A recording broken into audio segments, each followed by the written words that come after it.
नमस्कार, स्वागत है दर्शकों। आज हम अपने गेहूं के खेत पे आए हैं। आप हमारी गेहूं की फसल देख भी पा रहे होंगे, अच्छी चल रही है। इस सिचुएशन में जब बालियां निकलने से ठीक पूर्व हमारे किसानों का एक प्रश्न रहता है हमेशा से कि यूरिया डालें या ना डालें। वैरायटी के हिसाब से अलग अलग होता है टाइमिंग, लेकिन आप देख पा रहे होंगे इसमें जो कोथ है वो बनना प्रारंभ हो चुका है। मैं आपको नज़दीक से दिखाऊं, ये देख सकते हैं आप, यहाँ पे कोथ लगभग बन चुका है।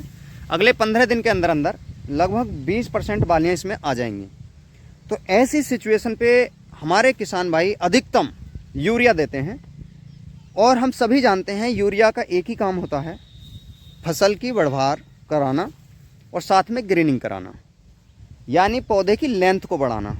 ऐसे में जब हमारी जो बालियाँ हैं बननी शुरू हो जाती हैं, उस समय हमें पौधे की लेंथ बढ़ाने के लिए कोई आवश्यकता नहीं होती है, क्योंकि जो पौधा है उसे आवश्यकता होती है कि उसके अंदर एक तो बाली ठीक से निकले, साथ ही बाली की लंबाई जो है वो अच्छी रहे, और जो परागकण है, निषेचन क्रिया है, वो ठीक से चले। तो उसके लिए अलग फर्टिलाइजरों की आवश्यकता होती है, जो हमारे किसान भाई कर नहीं पाते हैं। जो किसान तकनीकी रूप से इस चीज़ को समझते हैं, करते हैं, आपने देखा होगा उनका उत्पादन भी अच्छा होता है। एक किसान वहाँ होता है जो इस तरीके की फसल में लगभग 1 बीघे से 2.5 से 3 क्विंटल गेहूं काटता है। एक किसान वो होता है जो पैदावार 4 क्विंटल की लेता है। एक किसान वो भी होता है जो 4 से ऊपर की पैदावार लेता है।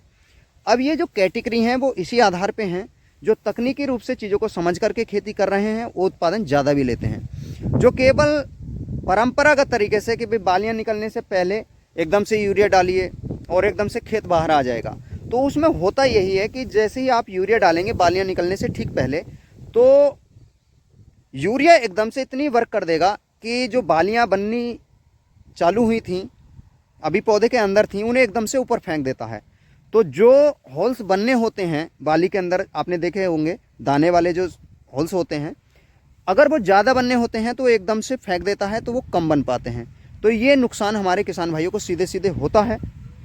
इन चीज़ों का विशेष तौर पर ध्यान रखिए। अब मैं बताऊंगा कि आपको करना क्या है ऐसी सिचुएशन में। या तो आपकी बालियां बननी प्रारंभ हो गई ही हों, या कोई बाली आपकी दिख रही हो पूरे खेत में, तो आपको एक तो लेना है बोरोन 20% वाला, और साथ ही में आपको लेना है 05234 जिसके अंदर फास्फोरस और पोटास हो। इसका क्या कार्य होता है ये मैंने अभी पिछले वीडियो में बताया है, आप वहां जाकर के देख सकते हैं। एक बार फिर बता देता हूं।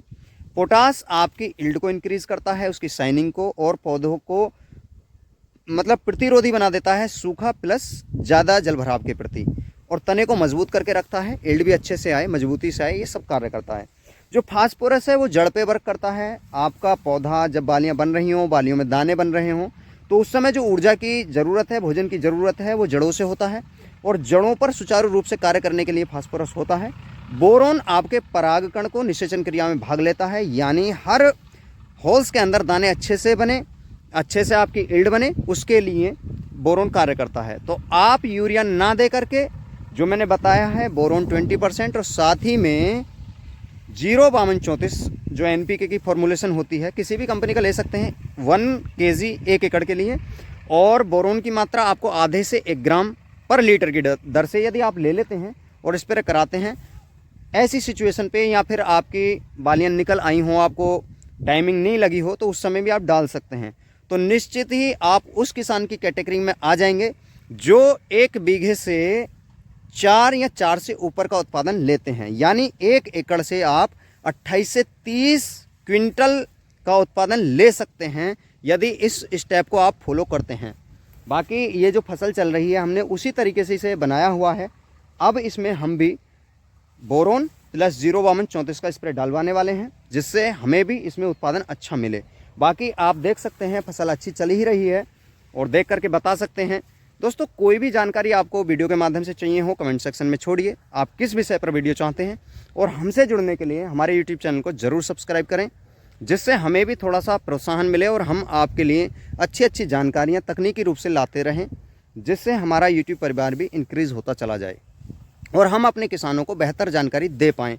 तो आज के वीडियो में दी गई जानकारी कैसी लगी कमेंट में ज़रूर बताएं साथियों। एक बार फिर कहूँगा, वीडियो को लाइक करें, साथ में शेयर करें और यूट्यूब चैनल को सब्सक्राइब ज़रूर करें। तो आज के वीडियो में केवल इतना ही। नमस्कार साथियों।